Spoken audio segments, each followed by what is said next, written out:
Alors, Rabelais qui fait rire, est-ce qu'il fait rire encore? C'est un peu lourd, c'est un peu balourd, mais attention, il y a peut-être quelques surprises dans ce texte. C'est-à-dire que les bêtises que va faire Panurge, est-ce qu'il peut les faire devant Pantagruel, son maître? Eh ben non. Alors par contre, il faut bien un témoin, il faut bien quelqu'un là. Mais qu'est-ce que tu fais? Mais ça va pas. Eh ben, tout d'un coup, je disais-je, lui disais-je, je lui ai dit. Eh bien, c'est le narrateur. Or, qui c'est le narrateur? C'est un corps, c'est un personnage? Non, c'est Alcofribas Nazier. C'est un anagramme. C'est les lettres en désordre du nom François Rabelais. Donc, les lettres en désordre qui ont signé le livre, tout d'un coup, se matérialisent, deviennent un jeu. Mais un jeu, c'est pas un moi. Ça n'existe pas encore. Mais tout d'un coup, parce qu'il le faut, parce que à quoi ça sert ces farces de Panurge? Bon, d'accord, ça sert d'abord à faire exister le livre. On est à l'imprimerie de Claude Noury dit Le Prince, à Lyon, en 1532. Dans cette imprimerie, il y a un petit cénacle d'intellectuels, Rabelais, qui va faire imprimer ses aphorismes de médecine, de Galien, d'Hippocrate. Il y a des juristes, on imprime des faunes, des flores. Il faut que ça tourne. Eh bien, il y a des petits recueils de farces d'étudiants. Eh bien, Rabelais, ça tombe bien, il les connaît toutes, les farces d'étudiants. Et puis, il y a ces chroniques anciennement là, de Gargantua. Oh là là, c'est des histoires, c'est comme le vieux roman de chevalerie, c'est sans queue ni tête. Oui, mais il y en a une là. Rabelais, il a fait ça. Attendez, je vais vous la remettre un peu en ordre. Et il a solidifié un de ces vieux Gargantua, pas très intéressant. Merci Mireille Huchon. Sinon, c'est François Rigolo. Moi, c'est qui sont pour ça, pour les grands apports là, théoriques. Et donc, on va faire un petit recueil de farces d'étudiants, et pour le faire exister, on va insérer ça dans une histoire de géant, un géant qui a un nom de petit lutin, Pantagruel. Donc, c'est une espèce de triptyque, Pantagruel. Et au milieu, donc, il y a ce recueil de farces. Mais ce recueil de farces, quand même, est-ce que justement, pour nous, l'étonnement, c'est pas ça? C'est que, d'accord, c'est lourd et aujourd'hui, c'est peut-être un peu difficile ce rire. Ben oui, mais c'est grâce à ça que y a un rouleau compresseur qui arrive et que le jeu des lettres en désordre vient et prend possession du livre. Et savez-vous quoi? Vous remarquerez, bon, il y a 3 pages, 4 pages, c'est long, mais ce sera un plaisir à lire, bien qu'à la fin du texte, Panurge, il en a marre de ce narrateur qui lui dit t'arrêtes les bêtises là, t'arrêtes les bêtises. Il va lui répondre quoi? Grosse pécore! Il va lui répondre au féminin. Le seul personnage féminin de la bande, là, c'est les lettres en désordre de l'auteur. Des mœurs et conditions de Panurge, chapitre 12. Panurge était de stature moyenne, ni trop grand, ni trop petit, et avait le nez un peu aquilin, fait à manche de rasoir, et pour lors était de l'âge de 35 ans environ, fin adoré comme une dague de plomb, bien galant homme de sa personne, sinon qu'il était quelque peu paillard et sujet de nature à une maladie qu'on appelait en ce temps-là faute d'argent, ces douleurs non pareilles. Toutefois, il avait 63 manières d'en trouver toujours à son besoin, dont la plus honorable et la plus commune était par façon de larcin, furtivement fait, malfaisant, batteur de pavés, ribleur s'il y en avait à Paris, et toujours machinait quelque chose contre les sergents et contre le guet. À l'une fois, il assemblait 3 ou 4 de bons rustres, et les faisait boire comme templiers sur le soir, et après les menait au-dessous de Sainte-Geneviève ou auprès du collège de Navarre, et à l'heure que le guet montait par là, ce qu'il connaissait en mettant son épée sur le pavé et l'oreille auprès, et lorsqu'il oyait son épée branler, c'était signe infaillible que le guet était prêt. À l'heure donc, lui et ses compagnons prenaient un tombereau, lui bâillaient le branle, le rouant de grande force contre la vallée, et ainsi mettaient tout le pauvre guet par terre, comme porc, et puis s'enfuyaient de l'autre côté. Car en moins de 2 jours, il sut toutes les rues, ruelles et traverses de Paris comme son Deus d'être. Ah, l'autre fois, Il faisait en quelques belles places par où le dit guet devait passer une traînée de poudre de canon. Et à l'heure que le guet passait, il mettait le feu dedans, et puis prenait son passe-temps à voir la bonne grâce qu'ils avaient en s'enfuyant, pensant le feu Saint-Antoine l'éteint aux jambes. Et au regard des pauvres maîtres arts et théologiens, il les persécutait sur tous autres quand il rencontrait quelqu'un d'entre eux par la rue. Jamais ne faillait de leur faire quelque mal. Maintenant, leur mettant un étron dedans leur chaperon à bourreler. Maintenant, leur attachant petite queue de renard ou des oreilles de lièvre par derrière ou autre mal. Et un jour qu'on l'avait assigné à tous les Et un jour que l'on avait assigné à tous les théologiens de ce temps, vous croyez que c'est facile, vous? Et un jour que l'on avait assigné à tous les théologiens de se trouver en Sorbonne pour exprimer les articles de... Des fois, tu peines, hop là, tu rétrogrades, et hop là, tu mets l'accélérateur. C'est toute une question de rythme. T'as jamais, si tu t'installes là dans un métronome et tout ça, mais il ne s'en souciait pas ça, Rabelais. Allez, 1, 2, 3... Et un jour qu'on l'on avait assigné, tous les théologiens de se trouver en Sorbonne pour examiner les articles de la foi, il fit une tarte bourbonnaise composée de force d'ail, de galbanum, de asafoetida, de castoreum, d'étron tout chaud. Croyez que mes petits-enfants, mes petits-fils, ça leur plairait bien, ça. Et honni théologalement tout le treillis de Sorbonne, en sorte que le diable n'y eût pas duré.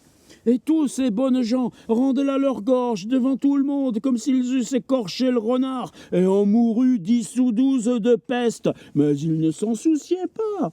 Et en son saille avait plus de 26 petites bougettes et flasques, toujours pleines. L'une d'un petit dé de plomb, l'autre d'un petit couteau affilé, comme une aiguille de pelletier, dont il coupait les bourses, l'autre de aigrets qu'il jetait aux yeux de ceux qu'il trouvait, l'autre de galerons empennés de petites plumes d'oison ou de chapons qu'il jetait sur les robes et bonnets des bonnes gens, et aucune fois leur en faisait de belles cornes qu'ils portaient par toute la ville, aucune fois toute leur vie. Aux femmes aussi, par-dessus leur chaperon, au derrière, autrefois, on mettait fait en forme d'un membre d'homme. En l'autre, un tas de cornets, tout plein de puces et de poux, qu'il empruntait des guenauds de Saint-Innocent, et les jetait à toutes petites belles cannes ou plumes dont on écrit sur les collets des plus sucrées demoiselles qu'il trouvait, et même en l'église, car jamais ne se mettait le cœur au haut, mais toujours demeurait en la neuf, entre les femmes, tant à la messe, à vêpres, comme au sermon, en l'autre, force provision de un et claveau, dont il accouplait souvent les hommes et femmes, des petits hameçons avec un fil au milieu, en compagnie où ils étaient serrés, et mêmement celles qui portaient robe de taffetas armoisie, à l'heure qu'elles se voulaient départir, elles rompaient toutes leurs robes. En l'autre, un fusil garni d'émorches, d'allumettes, pierres à feu, et tout autre appareil à ce requis. En l'autre, 2 ou 3 miroirs ardents, dont il faisait enrager aucune fois les hommes et les femmes, et leur faisait perdre contenance à l'église, car il disait qu'il n'y avait qu'un antistrophe entre femmes folles à la messe et femmes molles à la fesse. En l'autre, avait provision de fils, d'aiguilles, dont il faisait 1000 petites messes de messieurs. Il lui aida à soi, dont il faisait 1000 petites diableries. Si je saute une ligne, ça va pas, ça. Une fois, à l'issue du palais, à la grande salle qu'un cordelier disait sa messe de messieurs, il l'aida à soi habiller et revêtir, mais en l'accoutrant. Il lui cousit l'aube avec sa robe et chemise, et puis se retira quand messieurs de la cour se vinrent asseoir pour ouïr messe. Mais quand ce fut à lite missa est, et que le pauvre frater se voulut dévêtir son aube, il emporta ensemble et habit et chemise, qui étaient bien cousus ensemble, et se rebrassit jusqu'aux épaules, montrant son calibistris à tout le monde, qui n'était pas petit, sans doute. Et le frater, toujours tirait, mais tant plus se découvrait-il, jusqu'à qu'un de ces messieurs de la cour dit « Et à quoi ce beau-père nous veut-il faire ici l'offrande de baiser son cul ?» le feu Saint-Antoine le baise !» Et dès lors fut ordonné que les pauvres béats-pères ne se dépouilleraient plus devant le monde, mais en leur sacrifice, mêmement quand il y aurait des femmes, car ce leur serait occasion de pécher du péché d'envie. Tu parles. Et là, ce petit passage-là, juste de 10 lignes, qui est intéressant parce que le premier qu'on ait gardé, c'est peut-être pas le premier Pantagruel publié, mais en tout cas, c'est le premier à avoir intégré la bibliothèque royale. Et ce Pantagruel à la Bibliothèque royale, il n'y avait que 2 exemplaires, je crois, de cette toute première édition. L'autre était à Dresden.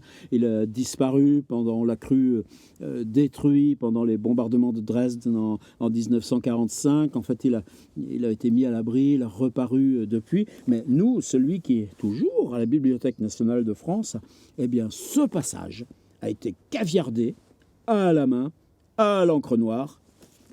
Pourquoi ? Et le monde demandait « Pourquoi est-ce que ces frater avaient la couille si longue ?» Mais le dit Panurge soulut très bien le problème, disant que « Fait les oreilles des ânes si grandes, ce n'est sinon parce que leur mère ne leur mettait point de béguin en la tête, comme le dit des Aliaco en ses suppositions. Ah, pareille raison !» Ce qui fait la couille des pauvres béats-pères, tant Saint-Antoine large, c'est qu'ils ne portent point de chausses foncées, et leurs pauvres membres s'étendent à sa liberté à bris d'avaler, et leur va ainsi triballant sur les genoux, comme font les patenauds trop femmes. Mais la cause pourquoi il l'avait gros à l'équipolant, c'était que, en ce tribalement, les humeurs du corps descendent aux 10 membres, car selon les légistes, agitation et motion continuelle est cause d'attraction. Item avait une autre poche toute pleine de halins de plumes dont il jetait dedans le dos des femmes qu'il voyait les plus accrétées et les faisait dépouiller devant tout le monde. Les autres dansaient comme l'eau sur braise ou bille sur tambour. Les autres courir les rues et lui après courait, et à celle qui se dépouillait il mettait sa cape sur le dos comme homme courtois et gracieux. Item en un autre il avait une petite guédoufle pleine de vieille huile, et quand il trouvait ou homme ou femme qui lui semblissent bien glorieux et qui eussent belle robe, il leur engraissait et gâtait tous les plus beaux endroits de leurs habillements sous le semblant de les toucher et dire « Oh, voici de bons draps, oh, voici bon satin, bon taffetas. Madame, Dieu vous doit ce que votre noble cœur désire. Vous avez robe neuve, nouvel ami, Dieu vous y maintienne. » Et ce disant, leur mettait la main sur le collet, et ensemble la mâle tâche y demeurait perpétuellement, que le diable n'eût pas ôté. Et à la fin, leur disait « Madame, donnez-vous garde de tomber, car il y a ici un grand trou devant vous. » En un autre avait tout plein de euphorbes, pulvérisés bien subtilement, et là-dedans mettait un mouchenet beau et bien ouvré qu'il avait dérobé à la belle lingère des galeries de Sainte-Chapelle, en lui ôtant un pouls dessus son sein, lequel, toutefois, lui y avait mis. Et quand il se trouvait en compagnie de quelques bonnes dames, il les mettait sur propos de lingerie et leur mettait la main au sein, demandant « Ah, cet ouvrage est-il de Flandre ou de Hainaut ?» Puis tirait son mouchenet et disait « Tenez, tenez, voici de l'ouvrage, elle est de Fontarabie. » Et le secouait bien fort à leur nez et les faisait éternuer 4 heures sans repos. En l'autre, un davier, un pélican, un crochet, et quelques autres ferments dont il n'avait porte ni coffre qu'il ne crochetât. En l'autre, tout plein de petits gobelets dont il jouait fort artificiellement, car il avait les doigts faits à la main, comme Minerve ou Arachné, et avait autrefois crié le thériacle. Et quand il changeait un teston ou quelque autre pièce, le changeur n'eût été plus fin que maître Mouche, si Panurge n'eût fait évanouir à chaque fois 5 ou 6 grands blancs, bien visiblement, apertement, manifestement, sans faire lésion ni blessure aucune, dont le changeur, n'en eût senti que le vent. Un jour, c'est pas moi qu'invente. Un jour, je le trouvais quelque peu écorné et taciturne, et me doute bien qu'il n'avait d'énard, dont je lui dis « Panurge, vous êtes malade à ce que je vois à votre physionomie, j'entends le mal, vous avez un flux de bourse. » Mais ne vous souciez, j'ai encore 6 sols, émail, qui ne vireront que père ni mère, qui ne vous faudront non plus que la vérole en votre nécessité. À quoi il me répondit, bran pour l'argent, je n'en aurai quelques jours que trop, car j'ai une pierre philosophale qui m'attire l'argent des bourses comme l'aimant attire le fer. Voulez-vous gagner des pardons, dit-il. Par ma foi, je lui réponds, je ne suis pas grand pardonneur en ce monde-ci. Je ne sais s'il serait en l'autre. Comme Descartes qui disait, moi, j'ai le Dieu de ma nourrice.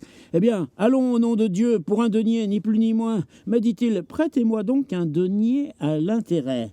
Rien, dis-je. Je vous le donne, de bon cœur. Gratis vobis dominos, dit-il. Ainsi, à l'âme commençant à Saint-Gervais, et je gagne les pardons au premier tronc seulement, car je me contente de peu en ces matières. Et puis il me mit à dire mes menus suffrages et oraisons de Sainte-Brigitte, mais il gagna à tous les troncs, et toujours baillait argent à chacun des pardonnaires. De là, nous transportâmes à Notre-Dame, à Saint-Jean, Saint-Antoine, ainsi des autres églises où il y avait banque de pardon. De ma part, je n'en gagnais plus. Mais lui, à tous les troncs, il baisait les reliques et à chacun donnait. Bref, quand nous fûmes de retour, il me mena boire au cabaret du château, me montra 10 ou 12 de ses bougettes pleines d'argent. À quoi je me saignis, faisant la croix, disant « Dont avez-vous recouvert tant d'argent en si peu de temps ?» À quoi il me répondit qu'il l'avait pris des pardons. Les troncs des églises, tu mets un truc, un petit peu de glu, tu sors, et voilà, tu passes à l'autre église, tu continues, tu mets une pièce, mais quand tu relèves ton fil, il y en a 5 ou 6 dedans. Car en leur baillant le premier denier, dit-il, je le mis si souplement qu'il sembla que fût un grand blanc. Par ainsi, d'une main, je pris 12 deniers, voire bien 12 liards ou double pour le moins, et de l'autre 3 ou 4 douzains, et ainsi par toutes les églises où nous avons été. Voire mais, dis-je, vous vous damnez comme une sarpe, et être larron est sacrilège. Voire mais, dis-je, vous vous damnez comme une sarpe, être larron est sacrilège. Oui bien, dit-il, comme il vous semble. Mais il ne me semble pas quant à moi, car les pardonnaires me le donnent quand ils me disent en présentant les reliques à baiser « C'est une qui pièce » que pour un denier j'en prenne 100, car à qui pièce est dit selon la manière des Hébreux qui vient du futur au lieu de l'impératif, comme avait en la loi « Dominum Deum Teum adorabis et illi foli servias di, liges prolegum tuum et segdealis ». Ainsi, quand le pardonigère me dit « Centuplum qui pièce », il veut dire « Centuplum qui paie », et ainsi l'expose Rabbi Kimi et Rabbi Ben Ezra et tous les Massorés.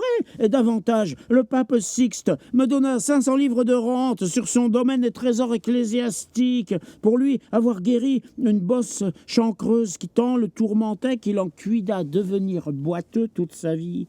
Ainsi, je me paye par mes mains, car il n'est tel sur le dit trésor ecclésiastique. « Oh, mon ami, dit-il, si tu savais comment je fuis mes choux gras de la croisade, t'en serais tout ébahi. Elle me valut plus de 6000 florins. » Et où diable sont-ils allés, dis-je, car tu n'en as pas maille. Dont ils étaient venus, dit-il. Ils ne firent seulement que changer de maître. Mais j'en employais bien 3000 à marier, non pas les jeunes filles, car elles ne trouvent que trop mari, mais de grands vieilles sempiternelles. Je lis, c'est pas moi, c'est Rabelais. Mais de grands vieilles sempiternelles qui n'avaient dents en gueule.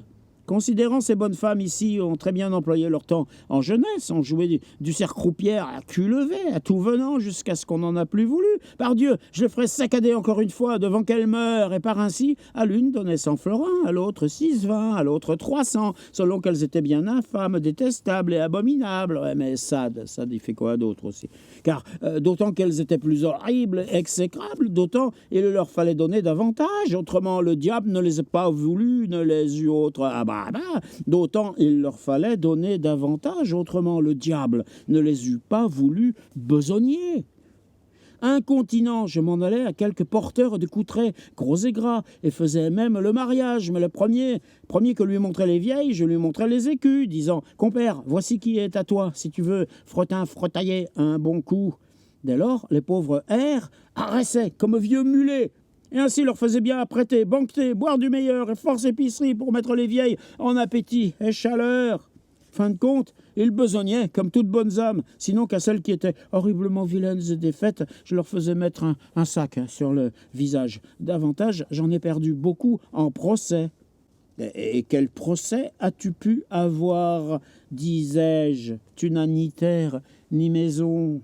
Mon ami, dit-il, les demoiselles de cette ville avaient trouvé par instigation de diables d'enfer une manière de coller ou cache-colle à la haute façon qui leur cachait si bien les seins qu'on n'y pouvait plus mettre la main par-dessous, car la fente d'isseux, elles avaient mise par derrière, était tout clos par devant, dont les pauvres amants, dolents, contemplatifs, n'étaient pas bien contents. Un beau jour de mardi, j'en présentais requête à la cour, me formant partie contre les dites demoiselles et remontrant les grands intérêts que je prétendais, protestant qu'à même raison, je ferais coudre la braguette de mes chausses au derrière, si la cour n'y donnait ordre. Somme toute, les demoiselles formèrent syndicat et passèrent procuration à défendre leur cause. Mais je les ai poursuivis si vertement,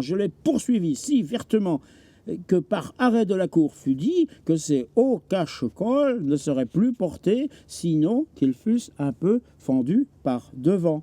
Mais il me coûta beaucoup. J'eus un autre procès, bien hors, bien sale, contre maître Fifi et ses suppôts, à ce qu'ils n'eussent point à lire clandestinement les livres de sentence de nuit, mais en plein jour, et ce, aux écoles de Sorbonne, en face tous les théologiens, où je fus condamné aux dépens pour quelque formalité de la religion du sergent. Une autre fois, je formai complainte à la cour contre les mules des présidents, conseillers et autres, tendant que, afin en la basse cour du palais, on les mettait à ronger leurs freins, que les conseillers leur fissent de belles baverettes, afin que de leur bave, elles ne gâtassent point le pavé, en sorte que les pages du palais puissent jouer dessus, à beau dé, ou au renique-dieu, à leur aise, sans y rompre leurs chausses aux genoux. Et en ce eut bel arrêt, mais il me coûte bon. Oh, sommé à cette heure, combien me coûtent les petits banquets que je fais aux pages du palais, de jour en jour? Et à quelle fin, dis-je? Mon ami, dit-il, tu n'as nul passe-temps en ce monde. Bizarre de dire ça à quelqu'un qui est en train de faire ce livre. Mon ami, tu n'as nul passe-temps en ce monde. J'en ai moi plus que le roi. Et si tu voulais te rallier avec moi, nous serions diables. Faire un pacte de l'auteur avec son personnage. Non, non, dis-je, par saint Adoras, car tu seras une fois pendu. Et toi, dit-il, tu seras une fois enterré. Lequel est plus honorable, ou l'air ou la terre? Eh, grosse pécore! Jésus-Christ, fut-il pas pendu en l'air? Mais à propos, cependant, que ces pages banquettes, je garde leurs mules, et toujours je coupe à quelqu'une l'estrivière du côté montoir, qu'elles ne tiennent qu'à un filet. Et quand le gros enflé de conseiller ou autre a pris son branle pour monter su, il tombe tout plat comme porc devant tout le monde. Et après à rire pour plus de 100 francs. Mais je me rise encore davantage, c'est que, arrivés au logis, ils font fouetter monsieur Dupage comme seigle vert.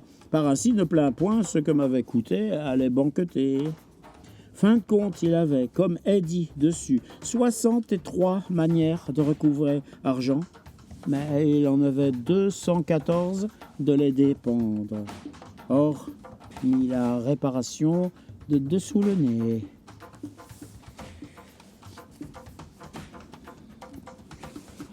Rabelais, paradoxal. Rabelais, avant Rabelais ou Rabelais, déjà Rabelais? C'est compliqué, non? Dis-je.